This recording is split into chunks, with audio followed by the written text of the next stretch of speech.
and welcome to this week's episode of I Came for Science, a show about sex and reproduction and inclusion in STEM. I'm your host, Laura Surratt. I'm a professor of biology, and I've been studying animal sex for the past 30 years.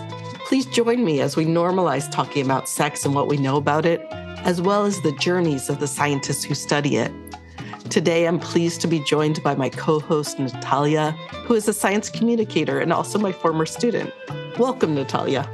Thank you, Laura. I am so excited to be here and to geek out about sex with you. So thank you, everyone, for joining us for our very first episode of I Came for Science.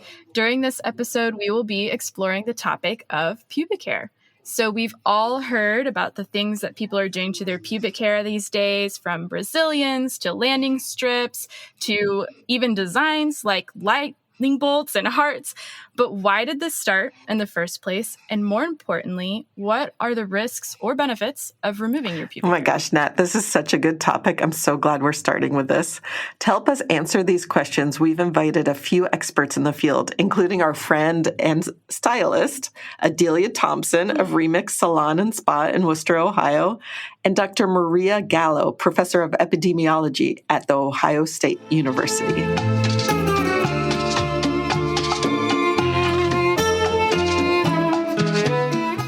So to kick things off, we're actually going to start by hearing from Adelia. Adelia, welcome, and thank you so much for joining us on the show. Thank Are you ready to talk about pubic hair? I am here for it. Awesome. So to kick things off, I thought it would be good for people that may not be aware of all the different options that are available out there for grooming your pubic hair. So can you walk us through those a little bit? And then anything you can tell us about the reason people are telling you or giving you about why they're removing their pubic hair or grooming their pubic hair. So we offer bikinis, Brazilians, and sometimes they do a little custom work, which entails some people might want to keep the majority of their pubic hair in the diaphragm area, and they just want their labia and their buttocks waxed. And I feel at the end of the day, removing pubic hair is a preference and a choice. It's not a must. Awesome. So can you tell me again about, is there a huge age differential on who's coming to you, or is it kind of across the board, all ages? It's across the board, all ages. I will say I only have a handful of married women, and the rest are all single women, wide ranges. People are getting back in the dating scene, getting back into the game. They want to feel confident. They're dating somebody. They know the deed's going to go down. They want to make sure, everything looks good and top notch, young people, they treat it as if it's a way of life because, if they're always traveling in college, living their best life, living their best young body life, then they want things cleaned up and always ready to go, ready, set, go. Is there anything else that you want to impart on our listeners? Yes, especially younger ladies, and I think it's for all the ladies, especially everybody that's online, dating, meeting guys, all this and that. Make sure you do it for you. If you're not comfortable, don't do it. There's somebody out there that will love you and will like you and will love your little bush all by yourself. I mean, honestly, do I feel like, maintaining it and cleaning it up? Yeah, like me, I use the bronze. I'm very happy with that in between waxing. I've developed psoriasis after COVID. I had an underlying issue I didn't know, and after COVID, I found out I had psoriasis. My hair fell out. My hair used to be all the way down to my chest, and now it's finally hitting my shoulders being curly. So all the curly girls out there, you know my struggle. So, it's really about making sure you come in and do it for the right reasons. Come and do it for you. Don't do it because you're trying to make somebody else happy, So I just want to leave on that note. Come for yourself. Love yourself. Don't do it for others. Thank you, Adelia. That's lovely. And I think that's a good reminder for everyone. Yeah, do it for you. I think women, especially with Brazilian wax and everything, women, the toughest job every day is not just being a mom, but loving yourself. Waking up and loving yourself is probably the hardest job for me, I know, because we're so used to just putting everything for everybody else first, down to pubic hair, right? So, right, we don't need one more reason to stress. No, we don't. Should stress us out. We don't. But Natalia, thank you. And if you ever want to do any more talks, I am here for it. Awesome. Thank you so much, Adelia.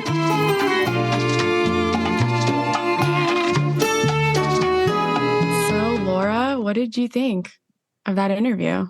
That was so great. I've known Adelia for a long time, but we've never talked about this topic. So it was really neat to hear her expertise about what people are doing in terms of pubic hair removal and why they're doing it.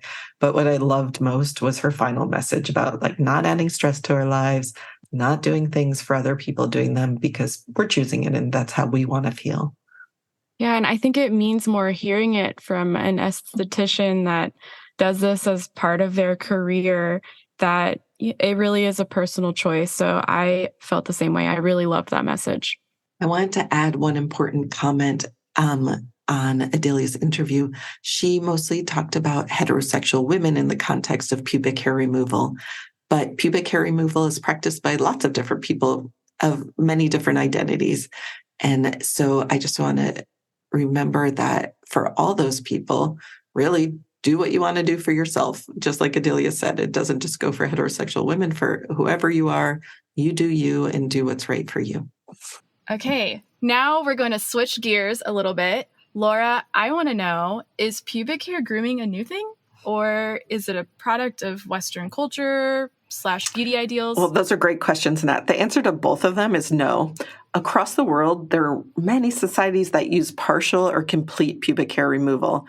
And it's for a lot of the same reasons that Adelia mentioned when you were talking to her: hygiene and attractiveness. In terms of the history of pubic hair removal, it's depicted in both ancient Egyptian and ancient Greek artwork. And that suggests that this practice dates back at least several thousand years. Amazing. Didn't you tell me, too, that some cultures use clamshells as tweezers to pull that's the right. hair out? Isn't that really resourceful? It's amazing. I love it. And I'm going to keep that in mind next time I'm on the beach. So if we've literally been trying to remove our pubic hair for centuries, why did we evolve to even have it in the first place? Such a good question, right? It would be so much nicer if we just easier, right? I think a lot of people would appreciate that. It would be way easier. So from an evolutionary perspective, when we look across other primates, it actually turns the question around to, why don't we have hair all over our body? Why don't we have those long, coarse hairs all over our body like other primates do? The monkeys and apes, they all are covered by long, thick hair. Why aren't we also? We're sort of the naked ape. We're not so naked, but that's what we're called because we have lost all the body hair. So I don't know, Nat, what do you think? Why do you think maybe we lost all that body hair over evolutionary time? I don't know. We were hot and we needed to cool off. Thermoregulation, that is definitely a hypothesis that's out there. It's not a bad one. The prevailing hypothesis now is that that having thick hair around all over our body made us more susceptible to parasites, actually, like lice and fleas and ticks, things like that are annoying and bite you and suck your blood, which is gross, but they also transmit pathogens, so that individuals, our ancestors who had less hair all over their body or thinner hair all over their body had an advantage over people with thicker hair all over their body because they wouldn't have been as susceptible to those parasites and to the pathogens that they transmit. But then why do we still have hair in some areas, right? By losing all of our hair everywhere else, did that just like drive all the parasites though to our pubic area? Like, well, wouldn't that be a problem? Yeah, you'd think it would be a problem. And we certainly do have parasites in that area, right? Like pubic lice. And I think that's going to have to be a topic for another episode. There's so much cool research on the evolution of like hair lice, scalp lice, body lice, and pubic lice. But for right now, what I'd like to actually turn that question into is thinking about what are the advantages of retaining that hair? So clearly there's disadvantages. Yes, we still get pubic lice, right? And it seems to be a different species from the lice that we get in other parts of our body, which is fascinating. But there must have been some advantage. Like if you think like an evolutionary biologist like I do, there must have been some advantage to retaining the hair that's in our pubic area. And it could be like there's a few different hypotheses. So one is that it provides protection, not from the lice, obviously, because we've already established that lice would be very happy down there, but more from things like maybe friction during intercourse or the delicate tissues there. So like protecting them from getting, damage during intercourse by providing a more kind of smoother environment for the hair to brush over the hair, if you will. It also, other people have hypothesized, maybe it protects from other sexually transmitted infections from coming from the body of one person onto the body or into the genitals of another person. But I think it's really interesting to think about it from a signaling perspective, that the pubic hair could play a role in signaling things from one person to their potential mating partners. And so clearly it provides a visual signal, like there's sort of this distinct patch of hair that might provide a attractive visual signal, but it also could waft scents, right? And so like we have all these secretory glands in our pubic area, and they're secreting stuff that produces smells, and there's bacteria growing there that produces smells, and the hair could potentially act to help amplify that smell signal, kind of like a pheromone that might attract potential mates or draw the attention of potential mates. I want to go back to what you said about being visually appealing, because we're obviously not on display in that way. Well, most of us aren't showing our pubic hair on a day-to-day basis. Right. So You're not can you talk a little bit about that? Yeah, that's actually a really good point. So I always think of things from our evolutionary past, right? And wearing clothes has not been a huge part of our evolutionary past. It's a relatively recent invention that we started wearing clothes. But there was about 1 million years during our evolutionary history where we had reduced body hair, but still had pubic hair and weren't wearing clothes yet. So at that time, the hair would have been on display, right? And that's a long time in evolutionary history of humans, is 1 million years for a selection to act for amplifying that signal. So one of the benefits of why we still have it might be somewhere in our evolutionary past, it was visually beneficial, but now some of the current benefits may be more related to pheromones and scent. Well, I think probably now, or given friction, or yeah, right. I think actually a lot of those advantages that we talked about probably don't come into play anymore. Like we wear clothes, it's covered, we wash that area a lot, so those smells are coming off. We're probably not wafting them anymore, and so really, there's probably not a ton of current benefits, or that we know of, maybe reducing friction, but not a lot of current benefits that the hairs are providing themselves. But I think it would be good to turn to an expert to talk about like some of the benefits of having pubic hair, but also any benefits or risks of pubic hair removal. So maybe we can shoot over to Dr. Gallo now to talk to her about the pubic hair removal and the relationship with sexually transmitted infections. How does that sound? Sounds good. Let's talk to Dr. Gallo. Okay, great.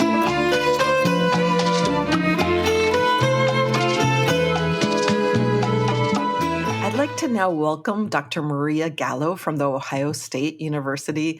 Dr. Gallo is an epidemiologist who specializes in reproductive health, and we are so fortunate to have her. She's the senior author on a study about the relationship between pubic hair grooming and sexually transmitted infections. Thank you so much, Dr. Gallo, for joining us. Thank you. Please call me Maria. And thank you, Laura. Okay. It's wonderful to be here. Yes, thanks.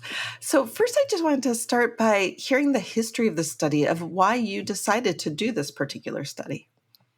Yeah, the study we published several years ago. So it's from 2019, but it started before then. So in, I think it was early December 2016, I opened up my New York Times. I actually read it online. So I opened up a browser and I saw one of the headlines, one of the stories in the New York Times that day was a story about a study that had found an association between pubic grooming, so removing the hair from your genital area, an association they found between pubic grooming and having an STI, a lifetime history of having an STI. I saw the news article and I thought, well, that's interesting. And so I pulled the study and read the study, and it left me with a feeling of, well, this probably isn't true, right? So I was skeptical. Yeah. And the study had a couple major flaws, which isn't to say, many studies have flaws. We often do things. In epidemiology, we sort of consider, we don't really base any decisions on a single study. You base it on an accumulation of evidence. So your first study might have some problems, and then you do a better study. You refine your hypothesis, you go along. And so this was an early study. And so it had on this topic, it was an early study on this topic. And so it had some issues with it.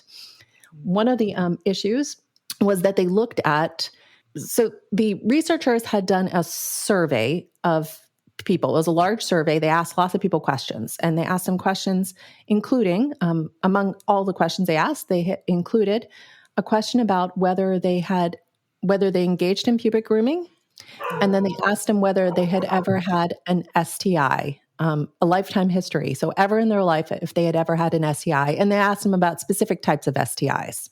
And so we have some issues there with this approach, right? So they asked them these questions, and then they saw that there was an association. Those who said that they had engaged in pubic grooming were more likely to also say that they had had a lifetime history of it having an STI.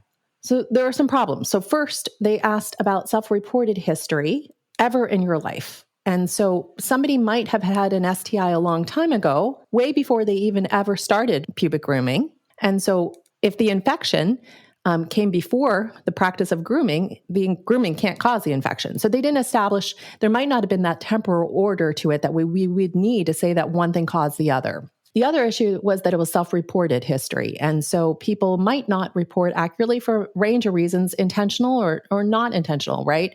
It could be that they didn't know they had an STI. They never got tested. Some STIs are asymptomatic, and people might have it and not know that they have an STI. It could be that they didn't want to report it. There is some stigma surrounding having an STI, and so we say self-desirability bias. People might not report in a way, they might report in a way that presents them the best to the interviewer. Oh, that's interesting. Right? Yeah. So the reporting could have some problems, but there was another problem that was even more fundamentally, another fundamental problem, and that was that they didn't adjust for sexual frequency. So let's think about this a moment. To get an STI, you have to have sex with somebody who has an STI, right? If you don't have sex with someone who has an STI, you're not going to get infected. So that's a necessary cause. Yeah. And so why do people groom their hair? Well, they groom for many reasons. People will tell you many different reasons why they groom. Grooming is common. So engaging in pubic grooming is a common practice, and people will do it for many stated reasons. The most commonly reported is hygiene. So people are doing it to present as clean and well-groomed.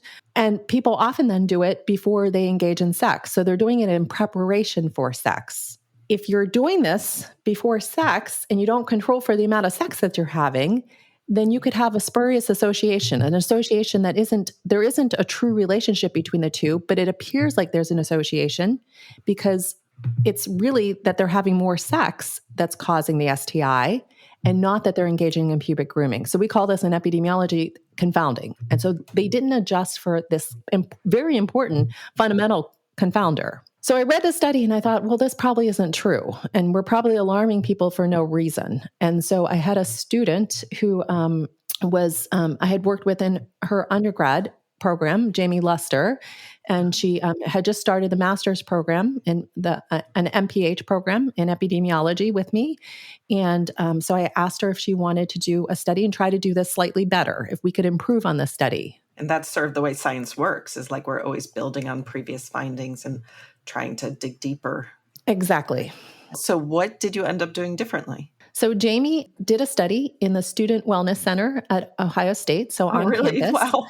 Students can go into the RPAC, the recreational building on campus, and also into the student union, and they can give a urine sample if they think that they might have an STI. So it's not a health department. It's not a health facility. They just go in, they give it a urine sample, and then that urine sample is sent to the health department where the health department tests it. And if it turns out the person has an STI, then they do the case management and they follow up with the person to ensure that they get treated. And so Jamie went into the waiting room at those places and also recruited other students, other volunteers to go into the waiting room and sit there. And as people came in to get tested, she asked them if they wanted to complete a survey. And so she had an electronic tablet, and there was a survey and there was questions. And Jamie was such an overachiever. She even included like photos of grooming to demonstrate like what we were talking about, so people could see the pictures and indicate, how much grooming they engaged in, what types of grooming, where they groomed. And so she sat there and had people complete this survey, and we got permission from the students coming in. We got their consent. They signed off on a consent form that they agreed that we could also link it to their results from the health department. And then we worked with the health department to link it. So this was an improvement on the past study in that we weren't basing it on lifetime history. We were basing it on history right then. And we weren't basing it on self-reported history. We were basing it on the results from the health department. So the lab, diagnosed STIs. And then we also improved in that we were able to ask them about important confounders, such as how often are you having sex? And so we were able to control for those confounders.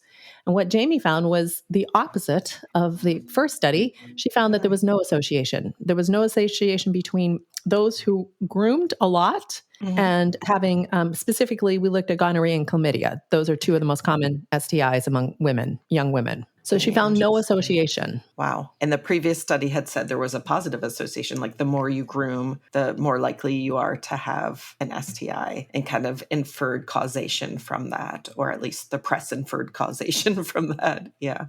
And Correct. You also had an order effect, like you knew the grooming had come before the STI itself. Yeah, interesting. Right. And we found no effect in the unadjusted as well as the adjusted. So I had thought that, well, maybe it's because they weren't doing a good job of controlling for this confounder, but actually we found no association in either model. So we looked at it just looking at the association directly between grooming and STI, and also looking at that association after controlling for important factors. But in neither model did we find an association.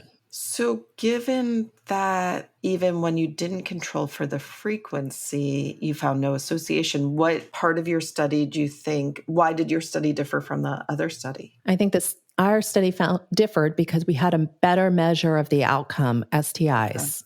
The other study had based it on lifetime history, and it was self-reported. And so those are two things that are sort of problematic. Yeah. And so if you want to give take-home messages to our listeners about relationships between pubic hair grooming and STIs, what would those take-home messages be? I think one of the messages would be, if you want to groom, if you want to engage in pubic grooming, you shouldn't worry that you're going to get an STI from it. We have no evidence to suggest that you are placing yourself at risk. So if you want to engage in pubic grooming, go ahead without being worried that you're going to get an STI and that you are increasing your risk of this.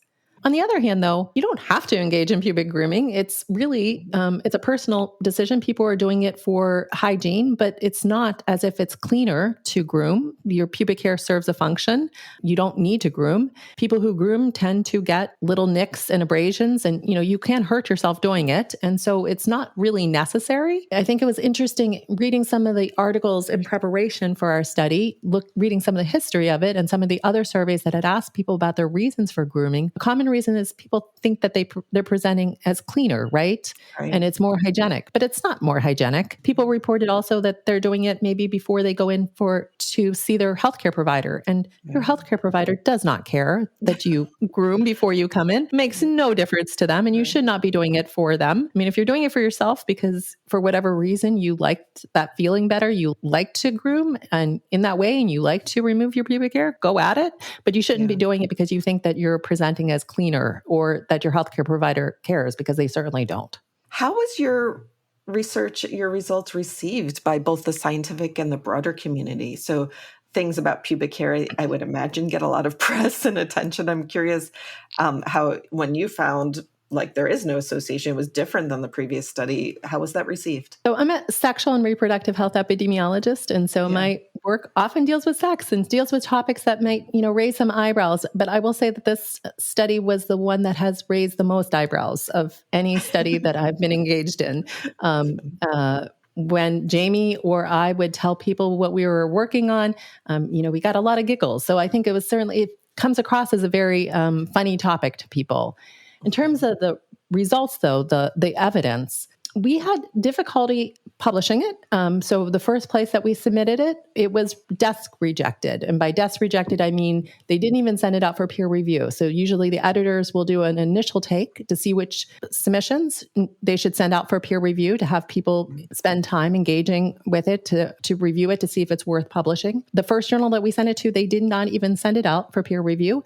They rejected it and told us, and I found the letter from the editor. This is, several years ago, and I won't tell the journal, but they wrote that we regret that the journal will be unable to subject your manuscript to peer review. This is an interesting manuscript, but given that there is no association, it is difficult to discern a clear message from these results. Oh my goodness. So they were telling us because we didn't find an association, it's not interesting, right? So it's much more interesting when you find that there's an association between two things. When you don't find an association, they're saying that's not really interesting. And this leads us to a really, I think, important issue in science, is that if you find something, positive findings, you're more likely to, everybody knows you're more likely to get this accepted for publication. But if you have null findings, meaning you don't find an association, you're less likely. I've never had a journal editor come out and tell me that. So that was surprising. I mean, it was kind of nice that they told me and we're upfront about it, but we know that this happens. So we call this the publication bias, or the file drawer problem. The file drawer problem meaning that everybody knows this, right? And so if you find null findings, you're likely just to stick in your file drawer, not even try to publish it, because there's a harder hill to get it see through publication. Yeah. Remember, this all started in 2016 when I opened up the New York Times and read this article. I was curious to see whether we would get any media traction. It turned out we did. And it's because the topic is interesting, right? The topic raises eyebrows. And so we got lots of media attention, and Jamie got to talk. She got interviewed by the New York Times, and she got a story in the New York Times, as well as many other places. And so I think it was a really great experience for the student to see a study from start to finish and see that whole process of how that works. Yeah. And certainly this was a good example of how this works. That was so great. And so interesting, that file drawer problem that you're talking about. Is there anything else you'd like to share with our audience about pubic hair grooming, STIs, anything about the scientific experience, or to young scientists? There's lots of interesting questions. And so maybe one piece of advice to people who are who are studying epidemiology or studying other health sciences is to read broadly, right? And as you're reading, question what you're reading. And I think also thinking just because something is published doesn't mean that it's the end of the story on that. Almost any article that you read, any journal article that you read, it usually raises more questions than it answers. And so I think there's always the opportunity to build on, if you're interested in a topic, to build on and to think about, how could I answer this question better? Well, good luck in your podcast. It's been wonderful talking to you. I appreciate you reaching out to me. Yeah, really. Thank you so much for everything you've shared with us and all the work you're doing.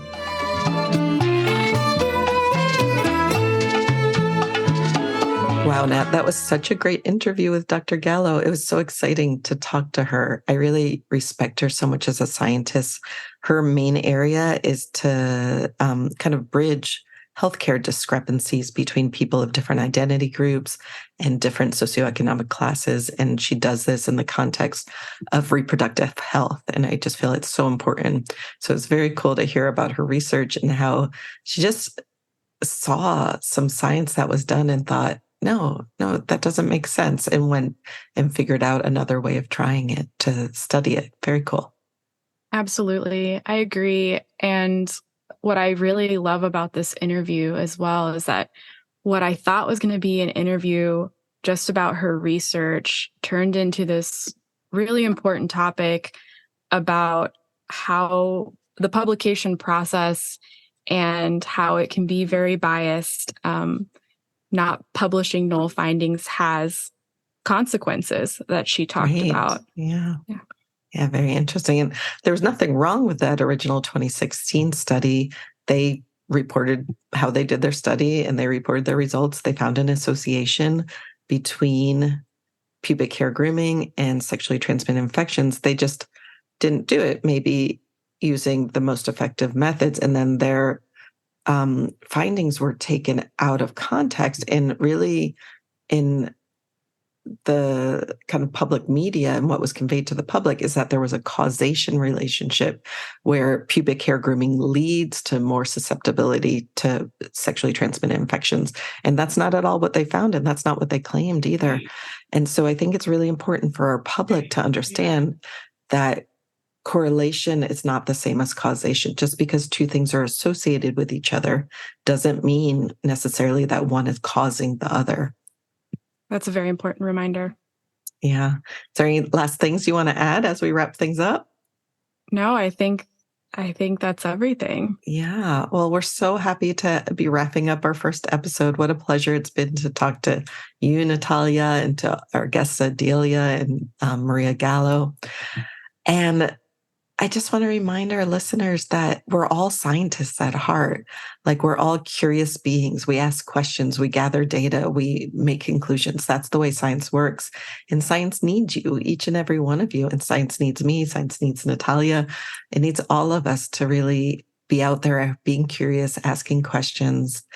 And so I hope you'll join us for our next episode. It's been such a pleasure talking to Natalia, my former student, and I look forward to talking to some of you. If you have questions about the science of sex and reproductive biology, reach out to us and join us for our next episode of I Came for Science. Thank you.